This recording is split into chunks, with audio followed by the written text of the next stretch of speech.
Hi, I'm Tony Northrup, and this is a free tutorial for the Canon Rebel EOS SL2 in North America. Same camera known as the EOS 200D outside North America. So whichever one of those you have, it's the same. I'm going to show you how to use either one of them. First up, subscribe to the channel. Lots of free photography videos, camera reviews, tutorials showing you how to do things. And go to sdp.io/tutorials to see our tutorials for different cameras. In case you have a different camera or you have a friend who has a different camera, we have like 40 something videos there. Now, let's go over the camera. I'm going to assume that this might be your first camera. So if some of this is too simple for you, check out the description. You'll see a whole table of contents. You can jump around the video. You don't have to watch the whole thing start to finish. First, I'll take the lens off. When you first get your camera, there'll be a little cap here. You'll just twist it and take it off. And this will open up the lens mount on the camera body. In there, you can see the little mirror that flips out of the way when you take pictures. To put your lens on, you'll line up the red dot with the red dot here, or if you have a lens that has a white dot, you'll line it up with the white dot. And once you get it lined up and set in there, you'll just twist it clockwise until you hear it click. At that point, I like to wiggle it a little bit. Just make sure it's locked safely in place. That's about all there is to it. The battery, it's located in a compartment down here below. When you take the battery out, you will see some golden connectors there. Those go towards the camera. The Canon label, the mostly blank side, goes towards the front of the camera. You'll slide it in there and push it in until it clicks like that. If it doesn't click, you probably just put it in backwards. Just flip it around until it works. This camera does not USB charge. I know it's got a USB port on it. It does not charge like your phone. You have to take the battery out and put it into a separate charger on the wall. The camera probably came with a charger. That's great. If you're okay with that, just use that. But if you are traveling a lot, I buy a USB charger. That way I can put this battery into a USB charger and charge it from using the same techniques that I charge my phone. So I have USB portable batteries that I use, I have little car chargers that I use, and I have just one multi-thing that I plug into my hotel room that'll charge like 5 USB devices. I would rather carry this little thing than have to carry that whole charger and have to find an extra outlet in the hotel room. Anyway, if you're traveling, check this out at sdp.io/SL2 USB. It's only $8 and it can make your life easier. The memory card is your digital film. Basically, it stores all of your pictures until you can get them onto your computer or something else. The memory card is an SD card, and it's located right next to the battery. So you'll flip that same compartment over. You'll put the label towards you with a little angle going into the camera, and you'll just slide it in there until it clicks. And that's it. And then you can close it and you'll be able to take pictures and stuff. Your camera does not include a memory card, so you'll have to buy them. You can either get cheap SD cards or good SD cards, and I would even suggest you get at least one of both. This link, sdp.io/cheapsd, takes you to super cheap SD cards. And why would you buy cheap SD cards? Not to use on a daily basis, but use them for emergencies, because you'll probably be taking that memory card in and out. Like you'll be taking it out of your camera to put it into the slot on your computer when you want to import your pictures and share them and stuff. And sometimes you'll forget it in your computer and you'll just grab your camera and go, and then you won't have an SD card. So I recommend buying some cheap SD cards, putting them in your wallet, in your purse, in your car, in your desk at work. You can get a cheap SD card at sdp.io/cheapsd. Just literally get the cheapest SD cards you can and buy a few of them and scatter them around. If you want to pause it and read it, it's a whole story from a guy. I saved his butt by telling him to buy cheap SD cards. I just want you to know the benefit here is real. The technique has definitely saved me a few times. Here's the SD card I would recommend buying for day-to-day shooting. It is a $28 SD card in the 64 gig capacity. 64 gigs is a good quantity for a camera like this. It will store literally thousands of pictures. It will probably be more than enough. If you got a 32 gig card, that's fine. If you got a 128 gig card, that's fine too. This is just kind of the sweet spot I recommend. You can pick it up at sdp.io/sdx. Now, this is a SanDisk Extreme card, and it's fine. You can buy yourself an Extreme Pro card, or like 5 different types, super mega extreme. And you will not receive any benefit from getting a more expensive card. It's $28 for 64 bucks. You can spend $200 on a 64 gig card. It will perform exactly the same because this camera does not benefit from the extra performance. So do not waste your money getting a super expensive card. Before we get started taking pictures, we're gonna do that in a sec. I just wanna show you a couple of physical ports on the camera. Over here on the left side of the camera, you'll find one little door that pops open and it has 2 ports in it. The top port is for a remote control. You can plug a remote shutter release into this. Later in this video, under the part where I cover time lapses, I will show you how to connect an intervalometer in here and a specific remote shutter trigger that I recommend. The port below that is a microphone port. In case you're recording video, you can plug in an external microphone like the lav mic that I'm wearing here. It doesn't have a headphone jack if you're looking for that, but you can at least hook up a microphone and monitor the audio levels and stuff. There are 2 different ways you can take pictures, using either the optical viewfinder up here or the live view screen on the back.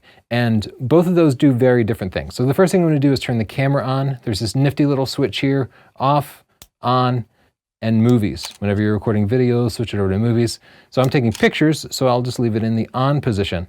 Now, as soon as I turn it on, you'll notice it shows something on the back, but it's not showing the scene that I'm taking pictures of. It's not working like your smartphone. By default, if you want to take pictures, you put your eye up to the viewfinder and you will literally be looking through the lens here. There's no electronic screen or anything. It's an optical viewfinder, which means it's bounced up by that mirror that I showed you earlier. So you can hold it up and you will see stuff. And if you push the shutter halfway, it'll focus. A little red light from the 70s will pop up and show you exactly where you're focused. As you look down at the bottom of the screen, you can see your shutter speed and your aperture and your ISO and whether the flash is on or not, and written in like green Casio lettering. Or you can use the super modern screen on the back here by pushing the live view button here. Push that and bam, suddenly you're in the year 2018. You see a real live view of whatever's going on in the world around you. And if you push the shutter button halfway, again, it automatically focuses. I can also just touch the screen to focus on things. So these 2 things are very different. When you're using the viewfinder, you can only focus on the points that you see in the viewfinder. And when you're using the back of the screen, you can touch pretty much anywhere on the whole screen and it will focus pretty closely there. But live view focusing like this is slower and less reliable than the electronic viewfinder focusing. This back screen will also get washed out if you're ever shooting in full sun. So most of the time, you should be putting your eye up to the viewfinder. It's quicker, it's more reliable, it blocks out the rest of the world so you won't be distracted. But I understand so many people learn photography on their smartphones that it feels more intuitive to use this. It's fine to use that, it's just the focusing will be a little bit slower. It can be a little confusing the first few times you do it because switching from the viewfinder to the rear screen it's a completely different experience. It's like you have 2 completely different cameras. And I also want to point out that whenever you have the live view on, whenever you have this rear smartphone-like screen going at the back, the viewfinder is completely black. That's because this mirror here, see how that mirror is down right now? It actually pops out of the way when I turn on live view. Thus, because the mirror's out of the way, it's not bouncing light up to the eye, and you can't actually see anything that's going on. So you will only be able to use either the viewfinder or the rear screen. It does not switch automatically.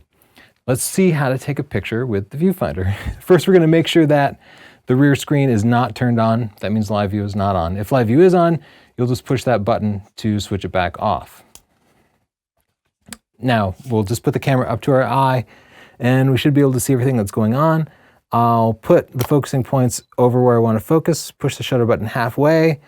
The flash might turn itself on if it feels like it needs flash. And then I'll push the shutter button all the way and take a picture. And then it automatically displays it on the rear screen for a couple of seconds. There's a lot more to taking pictures with this camera. I'm going to cover it in a second. I just kind of wanted to get you accustomed to the basics of it. If you're going to take a picture and the stupid flash pops up and you don't want that, you can just push it down. But the next time you go to take a picture, it very well might pop up again. That can annoy you. If you look at the mode dial here, you'll see that one of these shows a flash, a little lightning bolt with a line through it. You can switch from the green mode to lightning bolt with a line through it, and that means that it will not use the flash anymore. It will just make a little bit grainier pictures instead of adding the additional light with the flash. So you can kind of choose your preference there. One cool thing about the Viewfinder is it has like a built-in glasses prescription called a diopter. So you can literally dial in whatever correction your eyes need. If you're a glasses wearer, you can take your glasses off and look through it and it'll probably correct your vision. The diopter is this little dial here to the upper right of the Viewfinder. So what you'll do is you're going to turn it like this, but to actually see what's going on, you'll turn the camera on, not in live view mode, just using the Viewfinder. You'll turn the camera on, hold it up to your eye, you'll look through it, push the shutter button halfway, and then don't look through the Viewfinder, but look at the numbers on the bottom of the screen and twist that diopter until they get nice and sharp. If your vision isn't perfect and you end up adjusting that and then you hand the camera to somebody else, it's going to be a little bit blurry for them. So you might have to warn them, like you might have to readjust the diopter for different people who pick up the camera. I will also say sometimes that diopter can get hit when you're putting it into your bag, and then you'll pick up the camera and everything through it is going to be blurry. Most people then guess that their camera isn't focusing properly because that's the way it seems. Just know if suddenly your camera won't focus when you're using the Viewfinder, just try adjusting that diopter and that might fix it. Make sure you're looking at the numbers on the bottom of the screen though. Okay, the other way you can take a picture is by using live view. This is a lot like your smartphone. To do that, turn the camera on using this dial, camera on, and then hit the little button here, looks like a camera, and you turn on live view. And now suddenly you can see through the Viewfinder. And after that, it works just like before. Push the shutter halfway and take a picture. The rear screen gives you a lot more options though. Like with this rear screen enabled, I can hit the info button here and show a whole bunch more info that I probably never want to see. I can push it again and show the histogram. The histogram shows the amount of the brightness levels of the current scene. So you can kind of see that everything is either kind of, because this is peaking in the middle here, that means the scene has a bunch of gray. And what do you know? This monitor, it's not completely white in the current scene, it's mostly gray. And then you'll see a spike on the far left here. That's because parts of the scene are black. As I put my hand over it, the histogram moves further and further left as the scene gets darker. So there it kind of shows you what the histogram is doing. It's telling you the overall brightness of your exposure. That's a good clue if you're over or underexposing your pictures. If I just blew your mind, don't even worry about it. Don't even look at the histogram. The camera will pretty much figure it out. If you're like, man, this histogram sounds useful, I want to know more about it, check out chapter 4 in my book, Stunning Digital Photography, the #1 selling photography book in the world. I will tell you more about it in just a little bit. If we hit the info button again, you can see it hides all the distracting information there, so you can just focus on the composition of your subject. And if I hit it again, it'll cycle back to where we started. After you take a couple of pictures, you might want to review them, you might want to show them to your friends. That's easy. There's a little play button here in the lower right corner. Push that, and the last picture you took will pop up. You can scroll back and forth between them by using the little directional pad here. You can also scroll just with your fingers like you would on your smartphone, and you can even zoom in to check out, make sure your pictures have good sharpness and stuff. When you zoom back like that, you can hit the info button to scroll through different sets of information. So I pushed it once and it showed me the shutter speed, my aperture, the ISO, all of those were automatically selected. I could push it again and now my picture's a little thumbnail and it's showing me my histogram. Again, good way to check my exposure. Notice here, parts of the picture were overexposed. That's why they're blinking. They're called blinkies. Okay, it tells you which parts of the picture were overexposed. If it's somebody's face, that's probably a problem.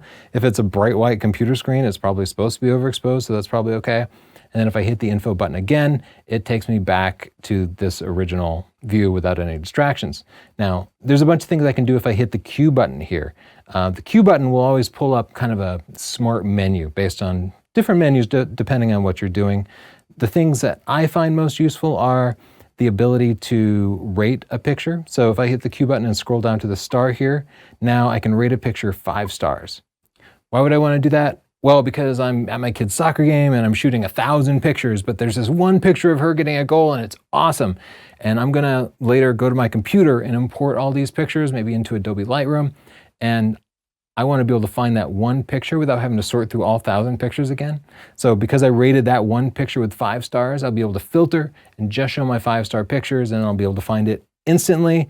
It is super helpful. Now let's talk about the mode dial. The mode dial is this guy here. And when you get your camera, it's probably going to be on this green box. Now, there are all these modes here that you probably won't ever need to use.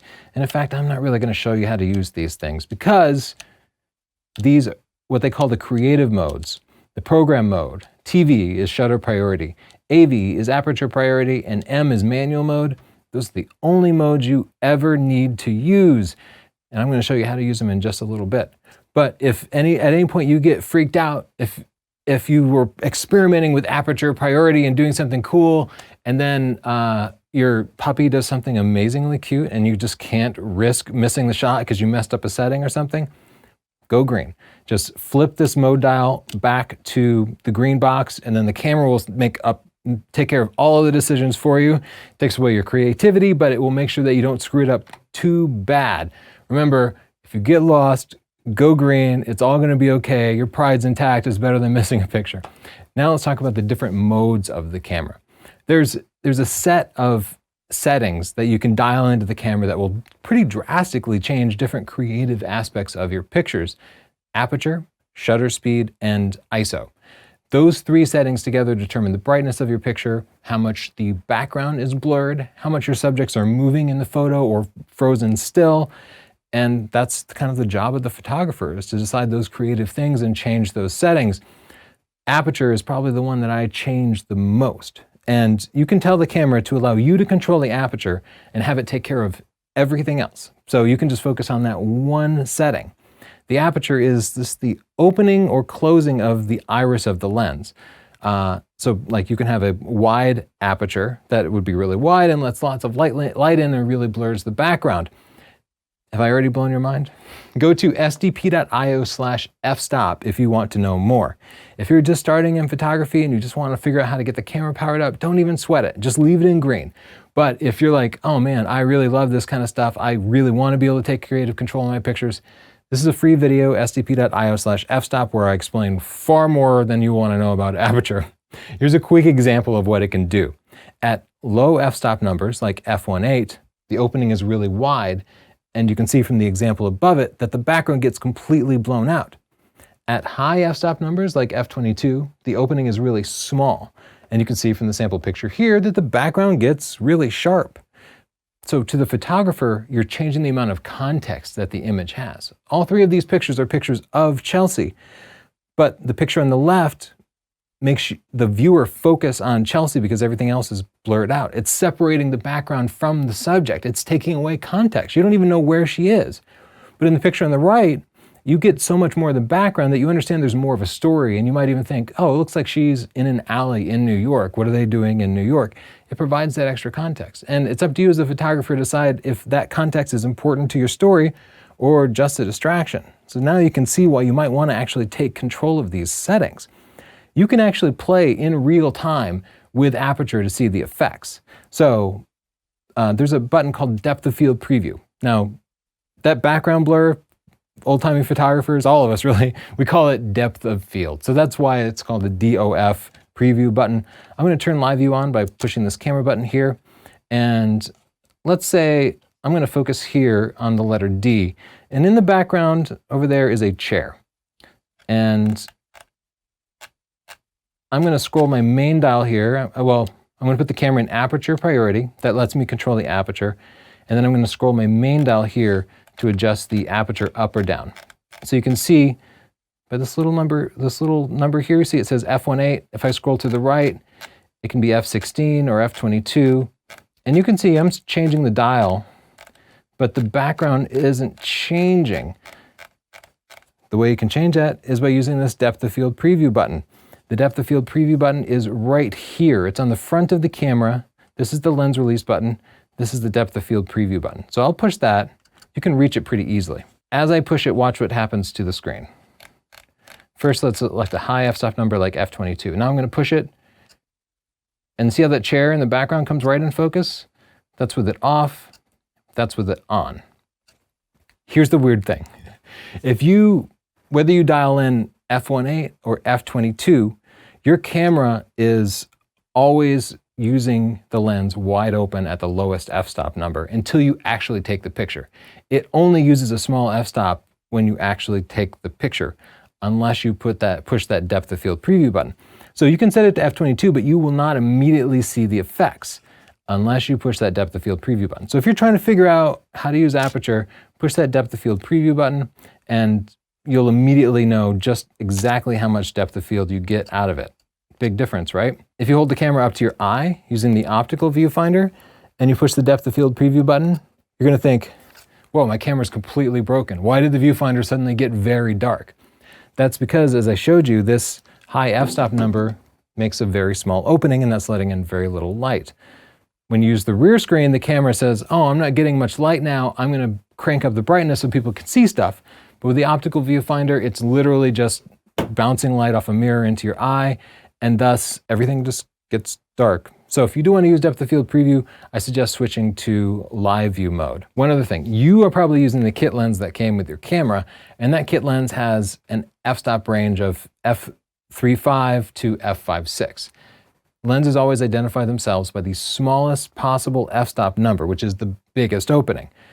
So I just now dialed in f1.8 because the lens I happen to be using is a 50mm f1.8. This lens costs like $125 or so, but your kit lens has a higher minimum f-stop number. So you wouldn't be able to go down to f1.8. You'd be limited to whatever the number written on the lens is or some higher f-stop number. You can always go higher, like to f22.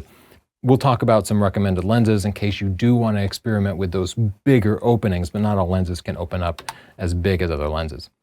The next mode I want to talk about on your mode dial here is TV. That is shutter priority. TV here stands for time value. That's just what Canon calls it.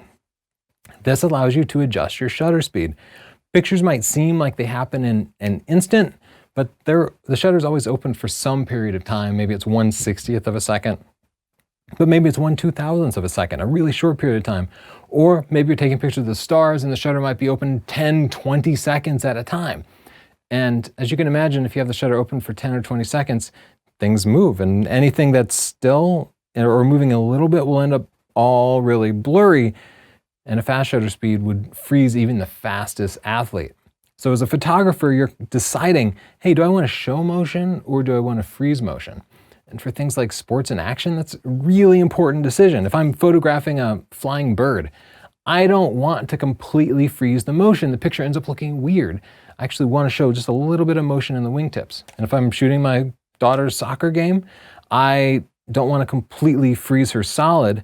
I want just a little bit of movement in like her feet and a little bit of movement in the ball. The picture looks so much better. There's no one right answer for the right shutter speed. It totally depends on your subject and how far away you are and just what your preferred style is. So instead, you kind of have to understand a little bit about shutter speed and pick the one that's perfect for your situation. If you want to know a ton about shutter speed, including recommended settings, visit sdp.io/shutter for a free video, or check out my book, Stunning Digital Photography. Chapter 4 tells you all about aperture, shutter speed, and ISO. Here's a quick example. This is my daughter on one of those spinny things, and I'm sitting on the other side, so we're both spinning simultaneously. At 1/8, you can see the background is all blurred. That's because the shutter was open for 1/8 of a second, which is kind of a long time. And the background moved during that period of time. A shorter shutter speed, 1/30th of a second, the background is not nearly as blurred. Here you can see much more. And at 1/125th of a second, it seems like we're not moving, but we're moving the same speed in all of these. But at 1/125th of a second, it's such a fast shutter speed that it froze everything. So which one of those pictures is the best? It depends on what you want, right? There's no one right answer. The camera can't make that decision for you. This is why you're gonna wanna kind of figure out aperture and shutter speed, get your camera into the right mode and make your own decision. Now that you're in shutter priority mode, you can adjust the shutter by using the main dial here, this dial next to your thumb, just like you adjusted the aperture. Now your camera changes personalities, and as I turn it, you can see it's adjusting the shutter speed up and down. Remember, it's kind of counterintuitive. 1/1000th sounds higher than 1/30th, but 1/1000th, it's a fraction. So 1/1000th is actually faster. It's a shorter duration than 1/30th is. Let's say you're super advanced. You've spent time in aperture priority and mastered depth of field. You spent time in shutter priority and you always know what shutter speed to pick. You're gonna at some point feel like, hey, I wanna control both the aperture and the shutter speed at the same time. That's what manual mode does. To switch into manual mode, get your mode dial here, go over to M for manual mode. Now you can use the main dial here to adjust the shutter speed. You can see it's on this little illustration. Or if you want to adjust the aperture, you're going to hold this button down. See, it says AV plus and minus, hold that down. And now use the main dial. So you're holding it while adjusting the main dial. But you know what? Another way to do that same thing, in case you forget that weird coordination of multiple buttons, you can always just hit the Q button and then just drag it up or down to whatever setting you want. I prefer to use the dials. Q, dial it up. So just remember the Q button is here, or you can touch the Q button here on the screen, just do bam, and then adjust the settings up and down like that. If you want to know exactly how to pick all your manual settings and get it right every time, it's just a 5-minute video. It's pretty easy. Go to stp.io/go manual. But first, make sure you kind of figured out shutter speed and aperture. Now let's talk about bulb mode. This is a dumb name for a mode. What it really means is a way to set your camera to take pictures for longer than 30 seconds. And that's not something you're probably going to do often. In fact, you might never ever do it. But if you're working through stunning digital photography and you get to the night photography chapter, maybe you want to do some star trails or some super long exposures, I just want to show you where it is, but most of you don't need to worry about this at all. To set bulb mode, you go into manual mode.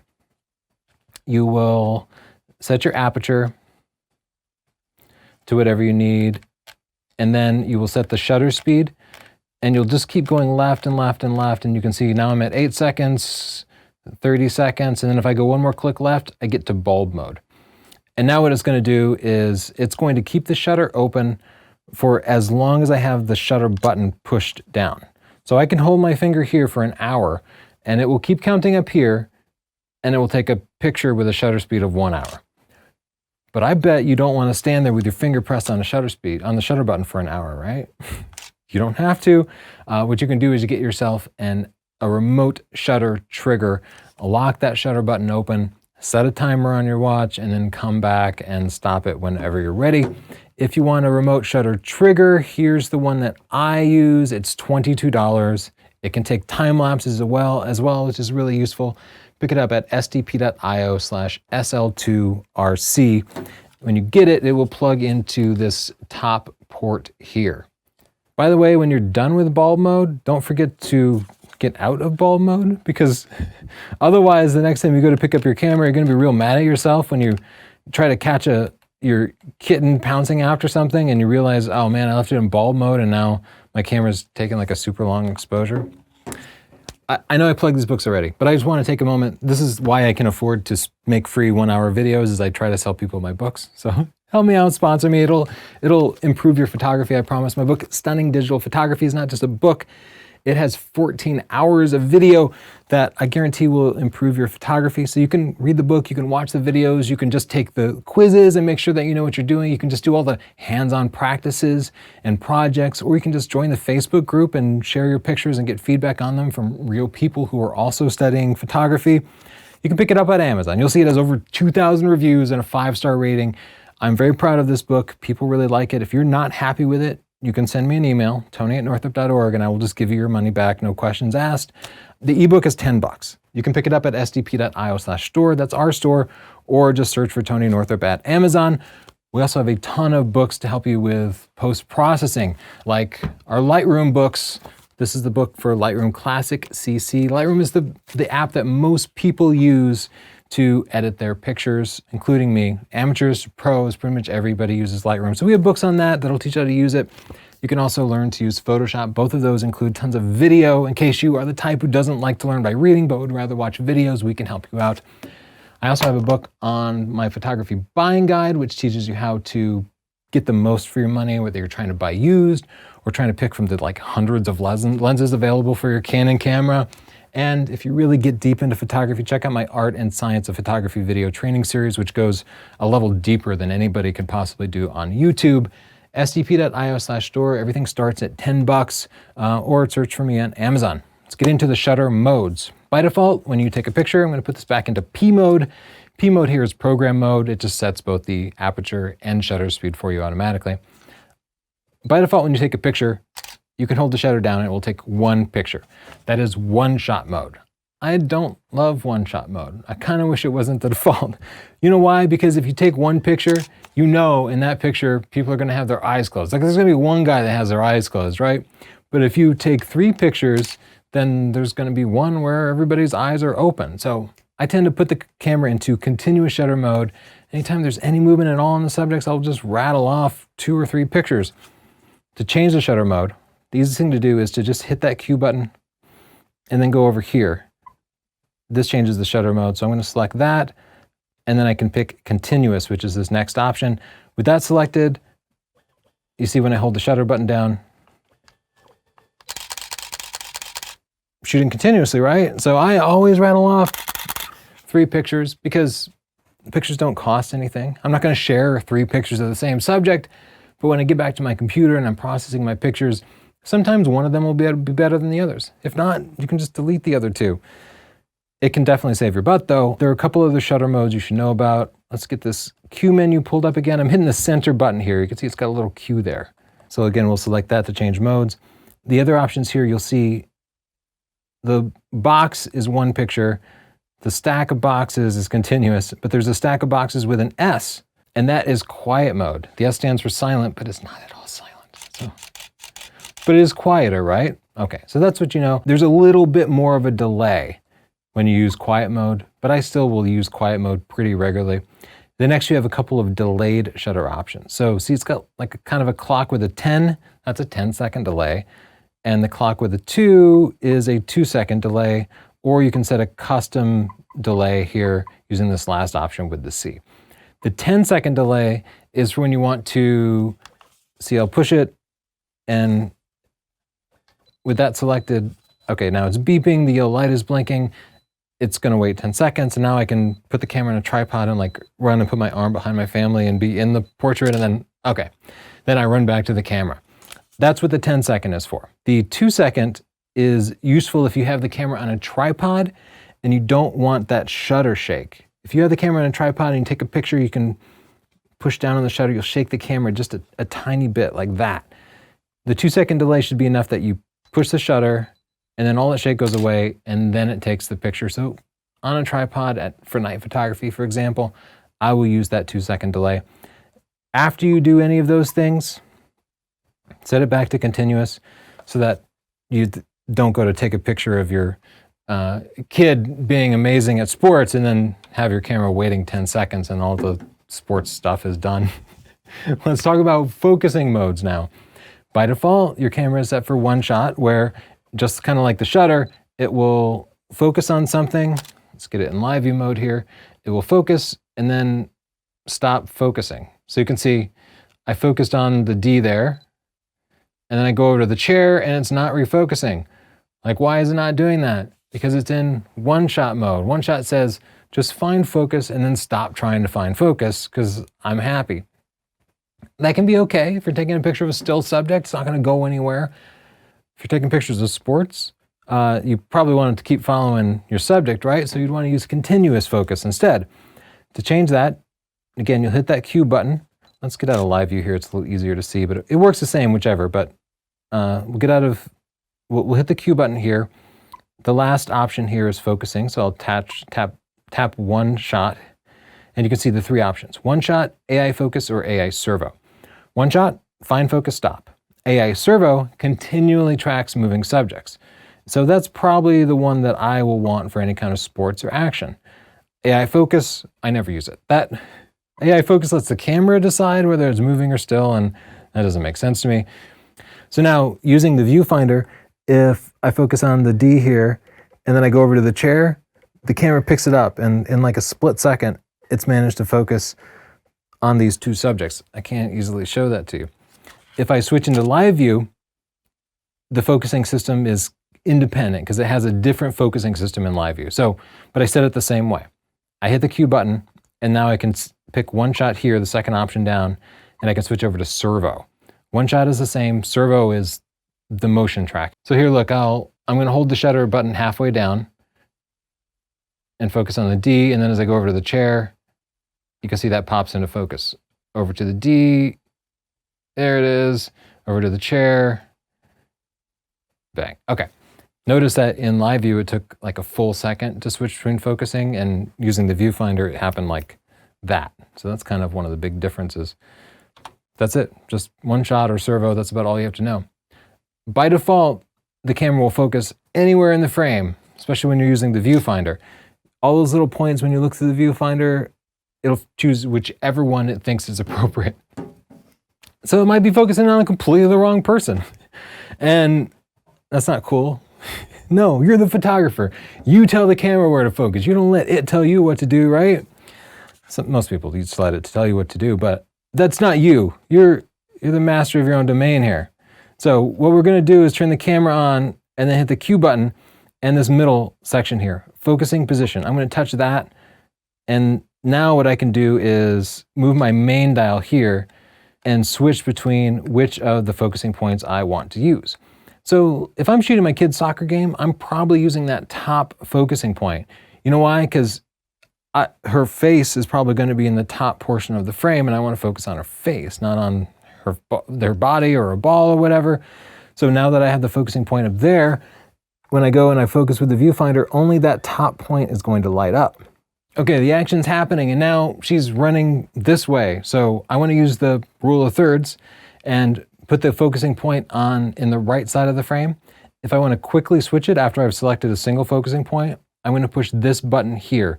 It kind of looks like focusing points. So I'll push that, and then I can use the directional pad here to select any focusing point. And then when I'm done, when I've selected the right focusing point, I will just push the shutter button halfway to set that option.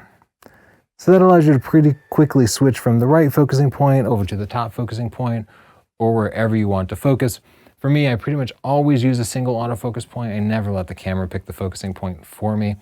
Your camera can also manually focus, in case you think of yourselves as some like 1960s journalist or something. I think autofocus is generally better. There are times when manual focus is right. Most Canon lenses will have an autofocus, manual focus switch on it. So just stick it into MF for manual focus or AF for autofocus.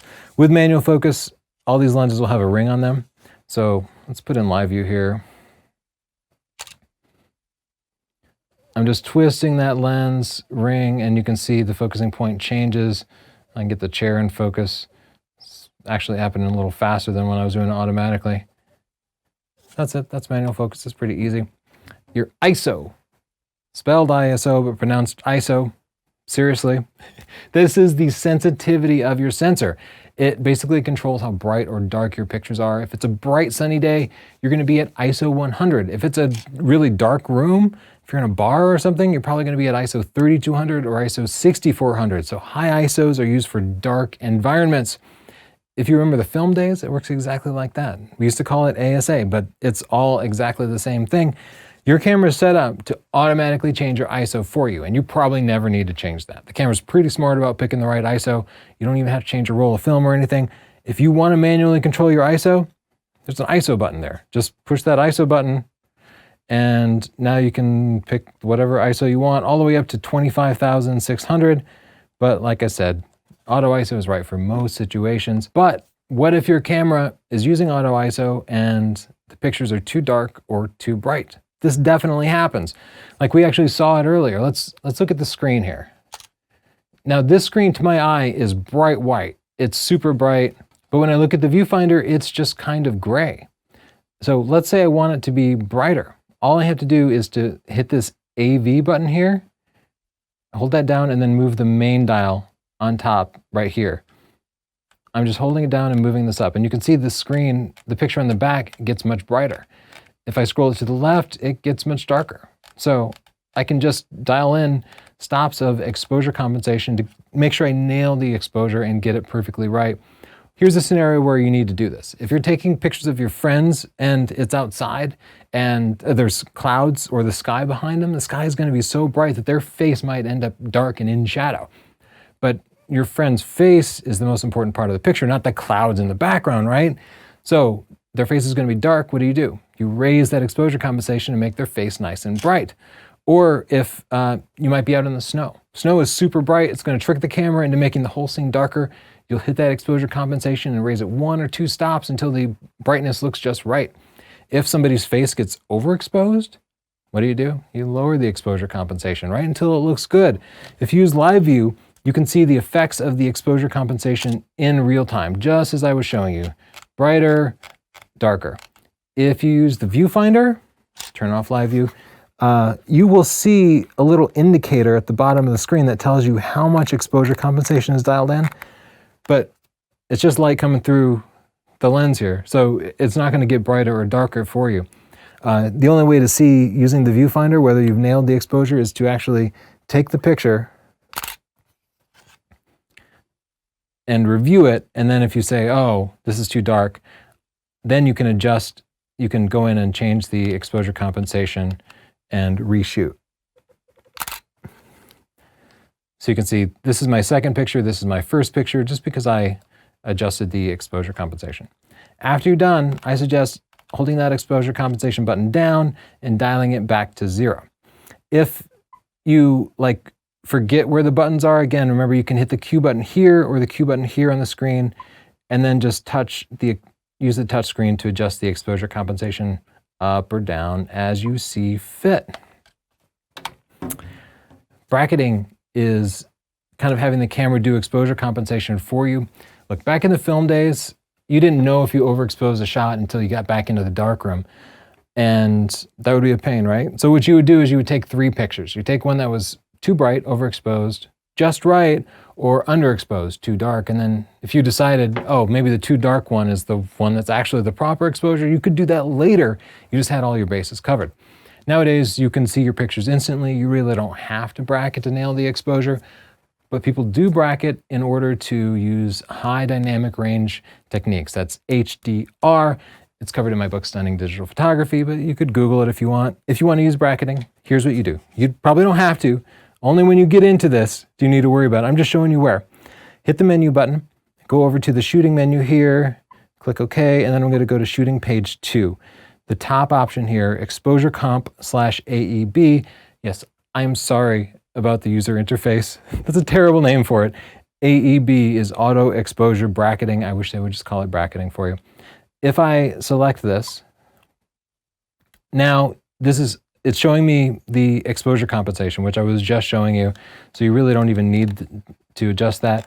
But if I use the main dial here, I can adjust the bracketing up or down. So you can see the top part is the exposure compensation. The bottom part is the bracketing. This is no bracketing. This is bracketing at 1 stop plus or minus, and this is bracketing at 2 stops plus or minus. If you are doing this for HDR, just dial it in like that, 2 stops plus or minus. After you set the amount of bracketing that you want, be sure to hit OK. If you just hit the shutter button, it will not remember your setting. I literally mess that up all the time. So now I will take 3 pictures. I just held the shutter button down. You can see it stopped after 3 pictures. If I review those pictures, look, 1 shot, nice and bright. 1 shot, very dark, and 1 shot, just right. That's what bracketing does. It takes a sequence of 3 pictures at different brightnesses for you so that you can blend them together later. After you finish doing your bracketing thing, be sure to go back in there and turn it off. Go all the way down till they all disappear, and then click OK. Because otherwise, when you go to take some emergency picture, you're going to be taking 3 pictures instead, and you're going to be super annoyed by it. If you want to actually do some bracketing and merge them together for HDR, which creates cool effects, it gives you perfectly clean shadows, nice bright highlights, you can use Adobe Lightroom to do that. That's what I do, using Photo Merge. If you want to try out Lightroom, go to sdp.io/AdobeDeal, import your pictures, then you can just select 3 pictures, right-click, Photo Merge, HDR, and it takes care of the rest. It's so easy to do. Check it out at that link. Let's talk about time lapses, cool ways to show the passing of time. This camera will take pictures, say every 10 seconds or every minute, and stitch them together into a cool video for you. Just set it up on a tripod. I'll show you a tripod a little bit later, and you're good. To take a tripod, put your camera into video mode. You can see on the on-off switch here, off on video. So it's in video now. Live view automatically comes up here. Hit the menu button, go into shooting settings, page 5, time-lapse movie. Now you can select that, time-lapse, enable. So now you can pick all your different time-lapse settings, check your interval, the number of shots that you want to make, whether you want it to be auto exposure. The default settings are probably okay. I'll say you probably need a lot more frames than you think. For 1 second of video, in most places you will need 30 frames, maybe you'll need up to 60 frames. And you definitely want your time lapses to be at least 10 to 12 seconds, or else it's kind of too short to process. Plus you might want to trim the beginning or end off, or maybe you want to like crossfade it when you're editing it into another video. So as a rule of thumb, I always make my time lapses at least 10 seconds long. So if you're shooting at 30 frames a second, which most people do, or 24 frames, you'll need 300 pictures. If you're shooting at 60 frames a second, which I'm going to show you how to do in a second, you will need 600 pictures. So make sure you're taking plenty of pictures. When you're making a time lapse, nobody ever complains that you've recorded it too long, because you can always trim it, right?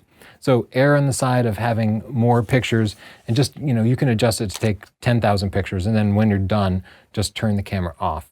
It will record it to a little video file for you that's ready to review and share. No extra processing needed. It works pretty cool. That is a time lapse that creates a direct HD video for you. Some people want to create higher resolution time lapses. Maybe you're using LR time lapse, like you're one of these time lapse masters. You're like processing raw files and smoothing and stuff. You cannot do that in camera. This camera does not have an intervalometer built into it. However, you can hook up an external intervalometer, also called a remote shutter trigger. Visit sdp.io/SL2RC for my favorite tiny little model. It's known under a bunch of different names, but I've used it for many years. It works great. You don't have to buy the Canon one. The Canon has a remote shutter trigger. It's much more expensive. This one works fantastically, so just try that one out. Flash and flash exposure compensation. This camera has a little flash on it. You can, if you're in one of the creative modes, you can turn it on at any point. First, let's go back to still mode, since flash does not work for video. And then I will hit this little flash button here, pow! The flash pops up, and now it'll automatically turn flash on. Okay, I missed Justin a little bit, but you can see the flash definitely worked. Whoa, that's too much flash, you might say. Okay, no worries. You can actually turn the flash down using a technique called flash exposure compensation.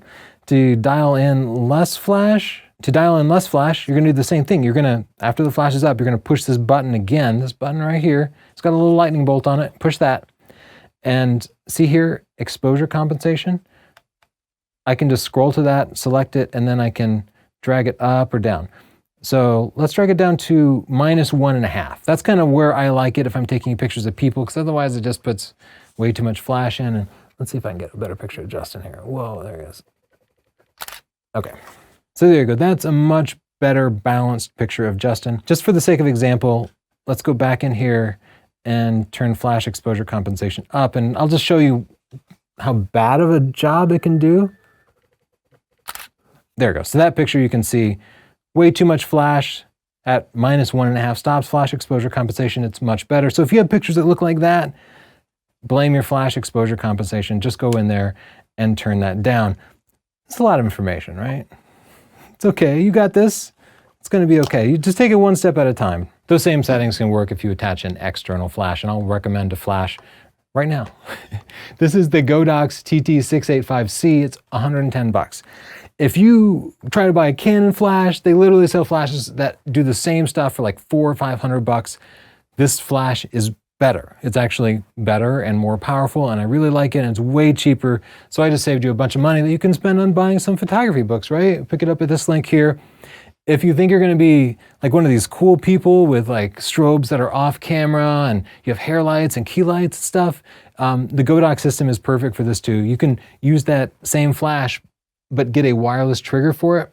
So this setup with a wireless trigger where you can move a flash off camera makes the pictures look so much better. That's only 160 bucks, so you can pick it up at sdp.io/wireless685. Let's talk about recording video with this. I kind of showed you already.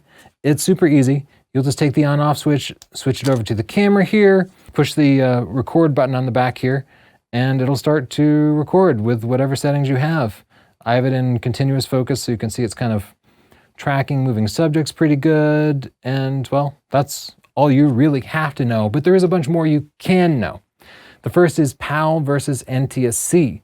PAL is the standard that Europe and other parts of the world use, and it's based on 24 frames per second, like 24 still images every second. Like that's what the TV over there uses. NTSC is what North America uses, and it's based on 30 frames a second. 30 frames a second or 60 frames a second is what most of YouTube uses, and it's what most video uses. PAL has kind of gotten left behind. But if you're in Europe, your camera's probably set up for PAL, and you might want to set up for NTSC instead. So I'll just show you how to do that. Hit the menu button after you're in video mode. Go into the little wrench icon here, and then on page 3, at the very top, you'll see video system for NTSC, because, you know, me, I'm American, and now I can switch it to PAL, or I can switch it back to NTSC. You probably want it in NTSC. I like shooting at 60 frames a second. The camera's set up by default for HD at 30 frames a second. That's common. Some people hate 60 frames a second, but 60 frames per second is very lifelike to me. It's just a little bit smoother. If you want to shoot at 60 frames a second, I got it in video mode. I'm just going to hit the Q button here. And now this second option here is the movie rec size. And by default, it's at FHD, which is full HD, at 29.97p, 29.97. I'm running it to 30 frames a second. Close enough, right? So if I select that, this first option here is 1920 by 1080, that's full HD, at 59.94 frames per second. Bam, I like that better. So I'm just gonna switch it to that. You don't have to. If you're monitoring sound, which you probably want to, you can turn on the audio levels, hit the menu button, go to the shooting settings here, and then on page 1, the third option down is sound recording. You'll see auto, press that, and now it's gonna show me my levels. So before I start recording, I could go in here and just check the levels to make sure nothing's peaking. It's going into the yellows, that's okay. If it was going all the way into the reds like that, that's too much. I could manually adjust it. I could change it from auto over to manual here, and now I can go down here and adjust it up or down until I see my levels are just right. If you're serious about the video, you probably do want to set it to manual because the auto kind of sucks. It'll, like in quiet moments, it'll crank the volume up, so you'll hear somebody talking and then they'll stop talking and you'll just hear like the background hum like raise up. It's pretty distracting. So you probably want to always switch over to manual mode and do that, unless you just forget, in which case that's all right. Let's talk about white balance. This applies equally for stills or video. If you're under like incandescent lights, they're actually a little bit yellow, a little bit warm. If you're under LED lights, they're usually a little bit blue, but you don't see the difference because your brain is like, oh, I'm surrounded by blue light now. Your brain just automatically adjusts the white balance so everything looks white no matter what type of light you're under. Your camera does that too. It's called auto white balance, and it works fine. You probably never need to change it. Even if your camera's wrong, it's super easy to fix it later. So I tell people not even to sweat white balance. But if you want to know how to change the white balance, that's okay. I'll show you how to do it. First, put the camera into live view mode. That makes it a little easier to see the white balance because obviously the viewfinder doesn't change. Now in live view mode, hit the Q button, and we can go over to this second button on the right. Right now it says AWB, that stands for auto white balance. Here I can just pick the white balance that I want. And as you can see on my screen, the screen, see how it's changing colors as I'm changing the different white balance modes? Obviously my screen isn't changing colors, it's just the camera's interpretation of the colors. So you could just adjust those until white stuff looked white, or you could just pick the light source, daylight, shade, whatever that you happen to be under. But again, I encourage you just to leave it in auto. If you're old school and you remember spot metering on your film cameras to nail exposure, you can change the metering mode. The rest of you should just skip to the next section. It's gonna be quick. Doing the same thing. I'm in live view mode. I'm gonna hit Q. Now I can go down to this option, the fourth one on the left. This is the metering mode. This is the default. You should pretty much always leave it there. If you wanna be a spot metering master, you can select spot metering here. Evaluated metering and exposure compensation will get the job done better than changing the metering modes, generally in my opinion. Let's talk about formatting a memory card. You know, the memory card we talked about at the beginning, that's your digital film. Even if you get a zillion gigabyte card, you're probably gonna fill it up eventually, and then you'll want to offload all those pictures to your computer, make sure that's backed up, and then you can reformat the card and reuse it. To reformat the card, hit the menu button, go into the wrench icon here. On page 1, go to Format Card, select it, and then click OK, and it formats it. This erases all your pictures. So don't do that unless you're absolutely sure. If you accidentally format your card, visit sdp.io/photorec. You'll find a free tool that will recover the pictures from the card. Just stop taking pictures. Like, stop taking pictures, take your card out, put it in your computer, run PhotoRec. Wi-Fi is wireless networking. You can use it to transfer pictures from your camera to your smartphone. So if you're on vacation and you just want to share some pictures on Facebook that you took with your camera, you can do that without bringing around a separate computer or a tablet or something. I'll show you how to do that now. First thing you're going to do is, of course, make sure your camera's on. It's on. Now there's a button up here. Look, it looks like a little wireless signal. I'll push that. It brings me over to Wi-Fi settings here. This is the first time I've ever done this. So the first thing I'm going to do is go down to Bluetooth function, disable. I'm going to go ahead and turn that on because Bluetooth is good. I'm going to use it for smartphone. Okay, skip that. It just wants me to register a nickname, but SL2 is probably okay. I'm not going to name it Greg or anything. That's fine. Okay, so now its Bluetooth nickname is set to EOS SL2. Now I need to pair it with my smartphone. So I'm going to go into pairing here. I'm going to select my smartphone type, either Android or iOS. Apple iPhones or iOS, and I have an iPhone, so I'm picking iOS. It shows me a QR code. This just makes it easy to download the app. So on my smartphone here, I'll just hit the camera icon, and now I'm taking a picture of my camera, but up at the top, see how it says QR code detected? Now I can push that. Unlock my phone, and my phone is going to open up the app that I'll use to connect to the camera. Okay, it's prompting me, open an app store, yes. So I clicked OK, and look, it took me to Canon Camera Connect, the app I will use to transfer stuff. I already have it installed, you might not, you'll have to install it. I'm gonna click open to just open it up. Now that I have the app open, I can do the easy connection guide here. And this makes it all pretty easy. It asked me to select the camera that I want to connect. You can see I've connected a couple of Canon cameras before. I'm going to choose another camera. Next, it's an EOS series camera. It is not one of the ones on the list. I'm going to use the Wi-Fi function built into the camera. Does the camera support Bluetooth? Yes, it does. And then it's going to kind of walk me through the process. What it's going to do is, well, I'll just follow the instructions, but it'll bring up the menus and take me back into the function settings, but I can literally just follow along. You can see it's telling me push the wrench icon and then select Wi-Fi settings, enable. This is exactly what we did by just pushing the button on the top. Okay, so now that I'm in the wireless communication settings, I'll go to Wi-Fi function and I'm going to select connect to smartphone, register a device for the connection. Do not display because we already installed the app. Now it's telling me a wireless network that I can connect to. So on my phone, I'm going to go into Wi-Fi here. I'm browsing. And it took a second, but there it came up. So now I'll select EOS and it wants me to type the password in. So I'll type that in. I'll join that network. Bam. Now my smartphone is connected to my camera. Now back on my camera here, I just need to click OK. Connection is established. The app here allows me to just press start.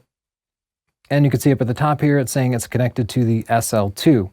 Now I can do a bunch of things. I can do the remote live view shooting. If I select that, bam, look at that. An instantaneous real-time connection. I can flip it around and see myself. I'm blurry, but maybe I can focus it. There I am. So you can imagine if you're a vlogger, you might want to use this so you can see yourself. That, or you could just flip the screen sideways. That might make your life a little bit easier. Take pictures by pushing the shutter button down here. You can review your pictures by touching it down here. And as I pull the picture up, I can zoom in and make sure that everything is nice and in focus. If I want to switch to video, I can switch to the top up there. Now you can see my audio levels and everything. I can hit the record button and start recording myself. Pretty cool, right? Okay, let's get out of remote control mode. And I will show you how to transfer images. I just need to go to Images on Camera. And it's going to let me review the photos and video that I took, so I can select that. And then if I want to download it to my camera, see this little download button there? I'll just push that. It's saving the image. There we go. And now I can go into, say, Instagram, add a new picture. There it is. That's all it takes if you want to share your pictures. That's most of what Wi-Fi can do for you. That's certainly everything that I use. When you're done, you can just turn the camera off and it will turn off the Wi-Fi connection. Whenever the Wi-Fi is on, you'll see a little green light there. So you can also just push that as a shortcut to kind of turning it off. If you're like, whoa, Wi-Fi seems like too much trouble, I'd rather just put my memory card in my iPad or my iPhone or my Android phone or tablet. You can do that easily too by using an SD card to smartphone adapter. Here are adapters for Android devices and Apple devices, either iPhones or iPads. We use it with an iPad Pro and it works spectacularly. I prefer that over Wi-Fi usually. If you want to use Lightroom Mobile, you can get it for free. But if you want to use it and communicate stuff to your computer automatically, it all works fantastically. So you can pick up Lightroom CC at sdp.io/Adobe Deal. It's called Lightroom CC now. That's the main part of the tutorial. I do want to cover a couple of recommended settings, things that I think make my life better. The first is shooting with RAW images instead of JPEG. In a nutshell, RAW images capture all the detail from your camera's sensor, including lots of detail hidden in the shadows or the brightest of highlights. JPEG is what your camera shoots by default. That's a highly compressed format, and it's just fine. That's what everybody shares their pictures with eventually anyway. But if you're getting into photo editing and stuff, and you're like, and you know what recovering shadows and recovering highlights are, then you should probably shoot RAW. Or if you think at some point you might get into photo editing, start shooting RAW now so that you can edit your pictures later. Anyway, here's a full discussion on it at sdp.io/RAW-v-JPEG. It sounds like a legal case, but it's not that big of a deal. If you want to turn RAW on, turn the camera on, hit the menu button here, go to the shooting settings page, and then the very first option, that's how important it is. I mean, the very first thing is image quality. Right now it's on L, which means large JPEG files. You can do RAW, which is RAW files only, or if you're not sure if you want RAW or JPEG, just take pictures of both. RAW plus JPEG. It'll take the same picture as both RAW and JPEG, and you can use either or both depending on your preferences. I also changed this setting, release shutter without card, because by default, you can just take pictures and not have a memory card in there. And that is so confusing because I've sat there and taken 50 pictures and then later realized, oh, I didn't even have a memory card. Like, why is the camera letting me take pictures? I turned that option off. It's right on the first page here, release shutter without card. Rather than on, I set it to disable. So now it won't take pictures unless I have a card in there. That's smart. If you're in a really dark environment, you might want to use a crazy high ISO, like higher than normal. It's not a big deal. You don't have to turn this on, but it makes life better to have it on. Go into the menus, hit the function settings here, go to page 4. The very first option is custom functions. There's a bunch of stuff in here you probably don't care about, but custom function 2 is actually useful. ISO expansion.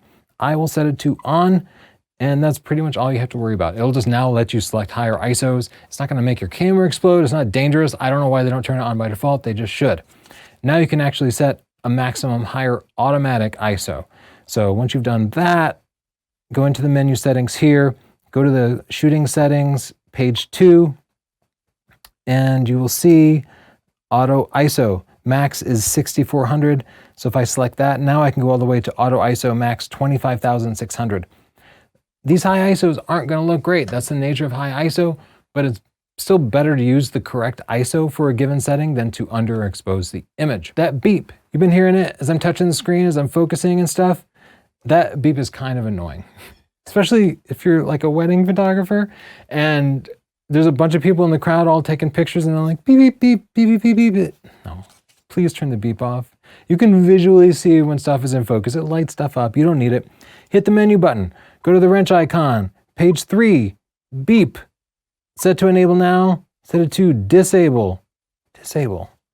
Oh, it's so quiet now. Everybody at the church thanks you. I like to set the copyright information on my camera. Your pictures are copyrighted in most places in the world automatically as soon as you take it. But I like to put my name on them. I don't know. Maybe I'll lose my camera and somebody finds it later. They'll be able to look at the copyright information and see whose camera it is. So menu, function, page 4, copyright information, select that again, edit, enter author's name. So now I can just type my name, Tony space Northrup. And now every picture that I take, it will add Tony Northrup to the copyright information. AF assist beam firing. Remember that yellow light that we saw when I was using the timer? That in dark rooms, it will light up to try to like add some illumination so it can autofocus. If you're like in a dark club and you're trying to just take pictures without disturbing everybody, that bright light is gonna disturb everybody. So I always turn off AF assist beam firing because it does a pretty good job of focusing in low light. So to do that, I'm gonna hit the menu button, go to function settings, page 4, custom functions, and then custom function 5 is AF assist beam firing. Now I will set it to disable. If you start to see weird spots on your pictures, it's because you got a piece of dust on your sensor. The camera can automatically clean the sensor, and that works pretty well. To do that, go to the menu, function settings, page 3, and then sensor cleaning, the last option here. Push it again, and now I can just do auto cleaning, and that will actually shake the sensor a little bit and try to get some of the dust off. I'll push clean now, okay, and that will actually like shake the sensor a little bit and try to get some of the dust off. You can see it's like moving it around and stuff. If you take more pictures and you're still seeing dust in your pictures, then you might need to manually clean your sensor. You can do that by hitting the menu button, function settings, sensor cleaning, and then clean manually. Obviously you have to take the lens off to get to the sensor, but when I hit OK here, you'll see the mirror will flip up and that exposes the sensor in there, way back in there. I have a video on how to clean the sensor. It's free. Go to sdp.io/clean to watch it. When you're done, just turn the camera back off, the mirror flips back down. Whew, that's the tutorial. Now I'm going to talk to you about some gear that you might want, or you might not. Here's some lenses. The first lens I recommend people get is the Nifty 50, the fantastic plastic. It's the 50mm f1.8. It's only 125 bucks, but it'll let you get beautiful background blur, the kind of effect people want from an SLR. If you want it, it's a lens I have here now. It's nice, it's light, it's fun. sdp.io/C50STM, that's the lens I recommend. If you want awesome portraits with gorgeous background blur, this lens is a little more expensive at 370 bucks, but the 85mm f1.8 will give you awesome background blur. If you want a general travel lens, you don't want to be changing different lenses, I recommend the 18-200 from Canon. It has a great range. So you'll be ready for wide angle shots or super telephoto sports shots. It's like one lens that can do everything pretty well. It's not as good as specialized sports lenses or specialized portrait lenses.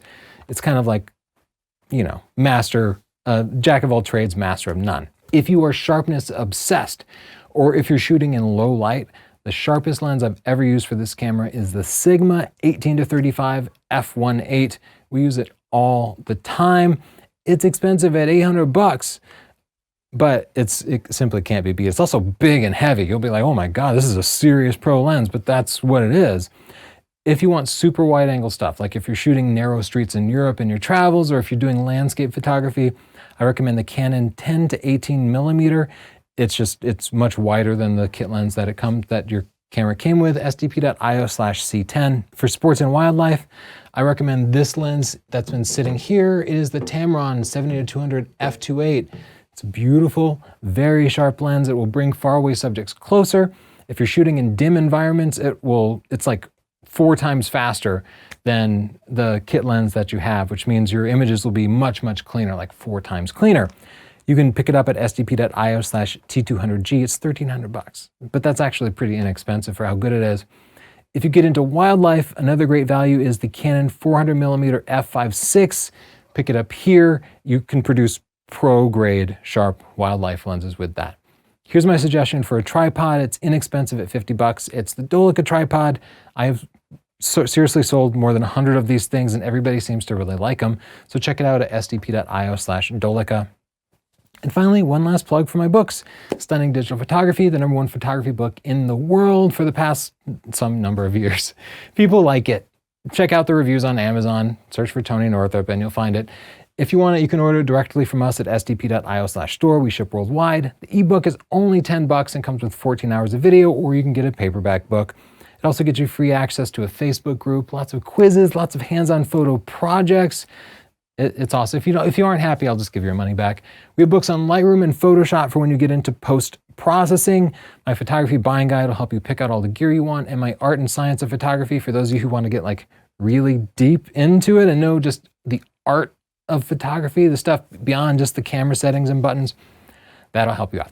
Look, what I taught you here was how to use the buttons and dials on your camera, the menus and stuff. But that would be like if somebody just told you how to drive. Like, yeah, this is what the steering wheel does. This is what the gas pedal does. You wouldn't be a great driver, right? No, because there is more to driving than just knowing what the different dials and buttons do. Photography is an art, and that's what stunning digital photography teaches. It teaches you composition and lighting and exposure and mood and planning. Not this technical stuff, but the stuff that really makes a difference. So I promise it'll help you, or if not, I'll give you your money back. Subscribe for more free videos, share sdp.io/tutorial with your friends. And if you have any follow-up comments or questions, if it's helped you, I'd love to hear it. Write a comment down below. Thanks.